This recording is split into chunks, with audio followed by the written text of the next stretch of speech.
नमस्कार, तपाईहरू हेर्दै हुनुहुन्छ अहिले जानकारी अनलाइन टेलिभिजन।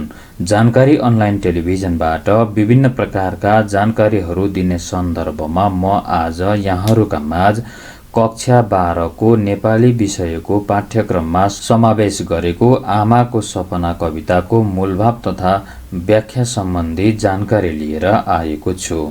पक्कै पनि यो भिडियोले कक्षा 12 मा अध्ययनरत छात्र छात्राहरूलाई निकै नै सहयोग पुर्याउने अपेक्षा गरेको छु। गोपाल प्रसाद रिमालद्वारा लिखित आमाको सपना कविताको मूलभाव उल्लेख गर्नुभन्दा अगाडि म यहाँ संक्षिप्त लेखक परिचय दिन लागिरहेको छु। गोपाल प्रसाद रिमालको जन्म 1975 साल जेठ 18 गते काठमाडौँमा भएको थियो। उनका प्रकाशित कृतिहरूमा आमाको सपना कविता संग्रह, मसान नाटक र यो प्रेम नाटक गरी 3 वटा प्रकाशित कृतिहरू रहेका छन्। गोपाल प्रसाद रिमालले मदन पुरस्कार प्राप्त गर्न सफल भएका छन् भने उनले त्रिभुवन पुरस्कार पनि प्राप्त गरेका छन्। साहित्यिक प्रवृत्तिहरू। गोपाल प्रसाद रिमालको साहित्यिक प्रवृत्ति उल्लेख गर्दा हामी पहिलो नम्बरमा उनलाई गद्य कविताको सुरुवातकर्ताका रूपमा लिने गर्दछौँ। नेपाली कविता विधामा गद्य कविताको सुरुवात गर्ने काम गोपाल प्रसाद रिमालले नै गरेका थिए। उनलाई हामी प्रगतिवादी साहित्यकार पनि भनेर चिन्ने गर्दछौँ।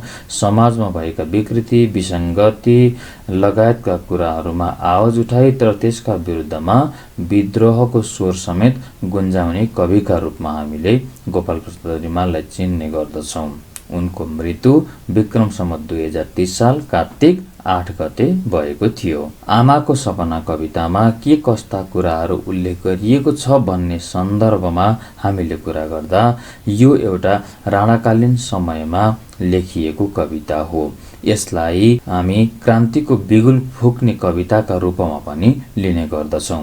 राणा शासनको समयमा प्रजातन्त्रको अनुभूति नभएका कारण नेपाली जनताहरू एकदमै निसासिएर बस्न बाध्य थिए, पेलिएर बस्न बाध्य थिए, हेपिएर बस्न बाध्य थिए अथवा निरङ्कुश र स्वेच्छाचारी शासन व्यवस्था भएका कारणले गर्दा नेपाली जनताहरूलाई कुनै पनि प्रकारको हक र अधिकारहरू प्रदान गरिएको थिएन, जसका कारणले गर्दा नेपाली जनताहरू चाहिँ खुम्चिएर बस्नु परेको थियो, हेपिएर बस्नु परेको थियो, दबिएर बस्नु परेको थियो। कुनै पनि प्रकारको विद्रोह गर्न सक्ने अवस्था नेपाली जनताहरूमा थिएन। उनीहरूले नेपाली जनताहरूलाई चाहिँ आफ्नो कब्जामा पारेर अथवा विभिन्न डर र धम्कीका कारणले आफ्नो शासन सत्ता सञ्चालन गरिरहेका अवस्था थियो। आमाको सपना कविता एउटा साहस बोकेको कविता हो। यो कविता कुनै नारा भन्दा पनि एउटा कुनै त्यस्तो खालको व्यवस्था परिवर्तन गर्नको लागि क्रान्ति गर्नुपर्छ भनेर एउटा क्रान्तिको स्वरलाई डाकिएको कविता हो। हामीले यसलाई के पनि भन्न सक्छौँ भने जब राणा शासनहरूको अन्याय अत्याचारले चरम चुली नागिसकेपछि त्यस्तो अवस्थामा अब नेपालीहरू चुप्प लागेर बस्न सक्ने अवस्था थिएन। किनकि सधैँभरि एउटै व्यक्तिले मात्रै भनेको भरमा अथवा एउटै व्यक्तिले चाहिँ यसो गर र उसो गर भनेर आदेश दिएको भरमा त्यसैका आधारमा मात्र बस्न सक्ने अवस्था आम नेपाली जनताहरूमा थिएन। त्यसकारणले गर्दा पनि अब बिस्तारै बिस्तारै नेपाली जनताहरूमा चाहिँ क्रान्तिको ज्वाला दन्किन थालिसकेको थियो। समग्र मात्रामा सबै नेपालीहरू त्यसमा सहभागी नभए तापनि फाटफुट्ट रूपमा नेपालीहरूले चाहिँ अब त्यसको आवाज उठाउँदै गइरहेका थिए र बिस्तारै बिस्तारै यो कुरा ठाउँ ठाउँबाट सुरुवात भइरहेको नै थियो। र त्यसकारणले गर्दा यो राणा शासनको अन्याय अत्याचार बढी मात्रामा भएका कारणले गर्दा एक दिन न एक दिन अवश्य पनि यो राणा शासन ढल्नेछ र यो राणा शासन चाहिँ पतन हुनेछ भनेर चाहिँ एउटा आशावादी कुरा यस कवितामा उल्लेख गरेको हामीले पाउन सक्छौँ। कुनै न कुनै दिन भविष्यमा गएर यो राणा शासनको चाहिँ अन्त्य हुनेछ भन्ने सन्दर्भको कुरा यस कवितामा उल्लेख गरेको हामी पाउन सक्छौँ।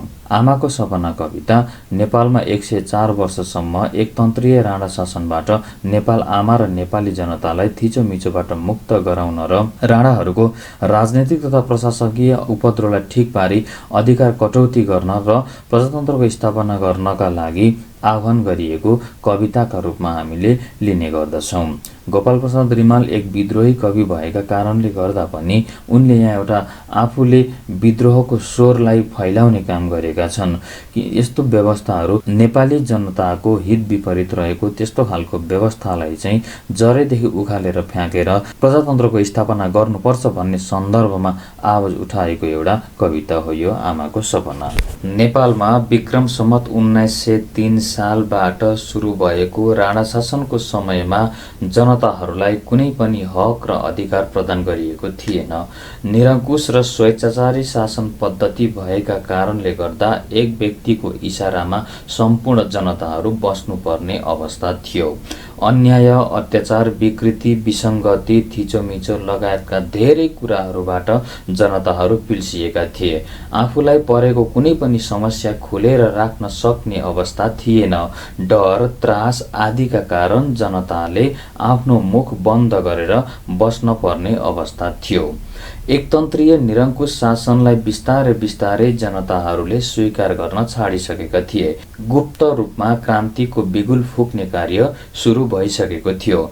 यस्तो अवस्थामा कविले एक न एक दिन अवश्य पनि क्रान्ति हुनेछ र निरङ्कुश राणा शासन समाप्त हुनेछ अनि त्यसका लागि क्रान्ति जरुरी रहेकाले क्रान्तिको बिगुल फुक्ने काम यस कविता मार्फत गरेका छन्। कवितामा उपस्थित भएका आमा र छोराको संवादको माध्यमबाट अब देशमा क्रान्ति गर्न आवश्यक भएको र त्यो क्रान्ति एक दिन अवश्य हुने कुरा उल्लेख गरिएको छ। राणा शासनलाई अन्त्य गर्नका लागि एक न एक दिन अवश्य पनि क्रान्ति हुने र आम नेपालीहरूले क्रान्तिको बाटोलाई रोज्ने आश यस कवितामा कविले गरेका छन्। आमाको सपना कविता सामाजिक परिवर्तनका लागि क्रान्ति गर्न आवश्यक छ भन्ने विचार बोकेको एउटा कविता हो। शोषण, अन्याय, अत्याचार, विकृति, विसङ्गतिबाट पीडित भएकी नेपाल आमाले वाक्क दिक्क भएर परिवर्तनको आश गरेकी छिन्। तर यो परिवर्तन वर्तमान सन्ततिबाट सम्भव नहुने भएकाले भावी पुस्ताबाट मात्र सम्भव हुने र आफूले मुक्ति प्राप्त गर्ने कुरा यस कवितामा उल्लेख गरिएको पाइन्छ। नेपाल आमाले जन्माउने भावी सन्तान यति क्रान्तिकारी हुन्छ कि त्यो हिउँ र आगो भन्दा पनि खतरा भएर बिहानको सूर्य जस्तै उज्यालो छर्दै क्रान्तिको बिगुल फुकेर आउँछ भन्ने भाव व्यक्त गरिएको पाइन्छ। नेपाल आमाले आफ्नो शिशुकै कलिलो मुहारमा क्रान्तिको छाप देख्न चाहन्छन् र बालकको तोते बोलीमा क्रान्ति पुरुषकै जस्तो मधुर बाणीले क्रान्तिको स्वर सुन्न पनि चाहन्छन्।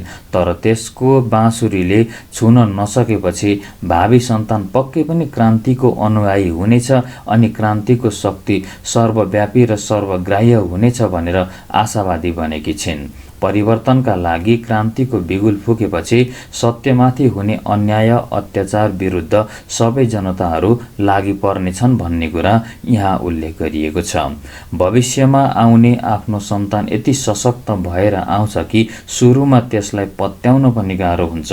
कम्मरमा शीत जस्तै टल्कने हतियार भिरेर आउने त्यसले क्रान्तिको बिगुल फुक्नेछ र यो कालो व्यवस्थाको विरुद्धमा ऊ लड्नेछ।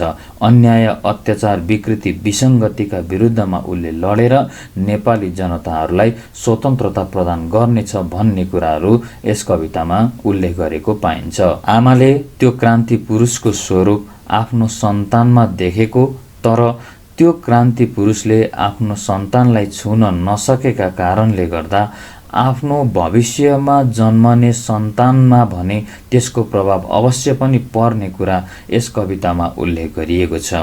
आफ्नो वर्तमान सन्तानमा त्यसको छाप नदेखेपछि आमाले आफ्नो भविष्यमा पैदा हुने सन्तानमा त्यो क्रान्तिको छाप देख्न पुगेकी छिन्। आफूले कुनै पनि अल्छी सपना नदेखेको र आफ्नो सपना पुरा हुनेमा आमा विश्वस्त छिन्।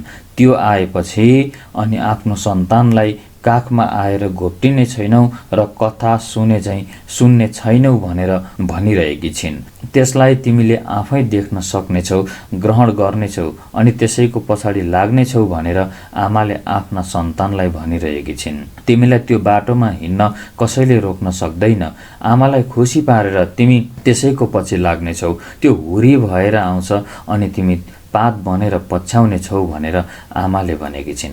हरेक सन्तानले त्यसलाई पछ्याउनेछन्। अन्याय, अत्याचार, विकृति, विसङ्गतिको विरुद्धमा लड्नका लागि सबै एकजुट हुनेछन्। उज्यालो प्रकाश छर्दै आशाको दियो बाल्दै आम मानिसको मुहारमा खुसी जगाउनका लागि अवश्य नै त्यो एक दिन नेपालमा परिवर्तन रूपी क्रान्ति पुरुष जन्मनेछ भन्ने कुरामा आमाले छोरालाई विश्वस्त बनाएकी छिन्।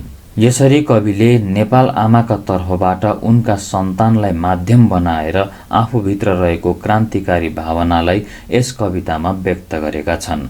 क्रान्ति बिना समाजमा प्रजातन्त्र आउन नसक्ने र नेपाली जनता स्वतन्त्र हुन नसक्ने र नेपाल आमालाई जन्जिरबाट मुक्त गराउन नसकिने कुराको उल्लेख गर्दै यस कविताका माध्यमबाट कविले क्रान्ति पुरुषको आवश्यकता भएको कुरा प्रष्ट पारेका छन्। यस कवितामा कविले तत्कालीन समयमा भएको निरङ्कुश शासन व्यवस्थाले जनताहरू थलिएको अवस्थामा त्यसबाट मुक्त गराउनका लागि क्रान्ति गर्नुपर्ने सन्देश व्यक्त गरेका छन्। समाजमा विद्यमान अन्याय, अत्याचार, दमन र शोषणका विरुद्धमा आवाज उठाएर त्यस्तो व्यवस्थाको अन्त्य गर्न सबैलाई क्रान्तिमा होमिनका लागि आह्वान गर्ने उद्देश्यले यो कविताको रचना भएको पाइन्छ। आमाको सपना कवितामा परिवर्तनका लागि क्रान्ति आवश्यक छ भन्ने कुरालाई उल्लेख गरिएको छ। किनकि राणा शासनको समयमा थिचिएर बसेका, हेपिएर बसेका र दबिएर बसेका नेपाली जनताहरूले पनि मुक्तिको बाटो खोजिरहेका थिए। उनीहरू कुनै पनि एउटा व्यक्तिको स्वेच्छाचारितामा चल्नुभन्दा आफू स्वतन्त्रपूर्वक बाँच्न चाहन्थे। कसैले उनीहरूमाथि थिचोमिचो गरेको, कसैले शासन गरेको त्यो कुराहरू मन पराउँदैनन् थिए। त्यस्तो अवस्थामा राणा शासनबाट मुक्ति प्राप्त गर्नको लागि क्रान्ति गर्नु आवश्यक थियो। त्यो राणा शासन सामान्य तरिकाले परिवर्तन हुन सक्ने अवस्था थिएन। त्यसकारणले गर्दा त्यसलाई परिवर्तन गर्नका लागि क्रान्ति गर्नु नितान्त आवश्यक थियो। त्यसैले एक दिन भविष्यमा गएर अवश्य पनि क्रान्ति हुनेछ भन्ने कुरा कविले यस कवितामा उल्लेख गरेका छन्। उनीहरूको थिचोमिचो र स्वेच्छाचारी प्रवृत्तिले सीमा नागिसकेपछि देशमा भोलि अवश्य पनि यो व्यवस्था परिवर्तन हुन्छ भन्ने कुरा जो कोहीले पनि अनुमान गर्न थालिसकेका थिए। उनीहरूको त्यो शासन व्यवस्था, उनीहरूको त्यो स्वेच्छाचारितालाई समाप्त पारेर नेपालीहरू स्वतन्त्र हुन चाहन्थे। विक्रम सम्वत 2000 सालको वरपर लेखिएको यो कवितामा यो कुरा उल्लेख गरिएको छ कि भविष्यमा राणा शासन अवश्य पनि परिवर्तन हुनेछ। राणा शासनको दबदबाबाट नेपालीहरूले अवश्य पनि मुक्ति पाउनेछन् भन्ने कुरा उल्लेख गरेको हामीले पाउन सक्छौँ।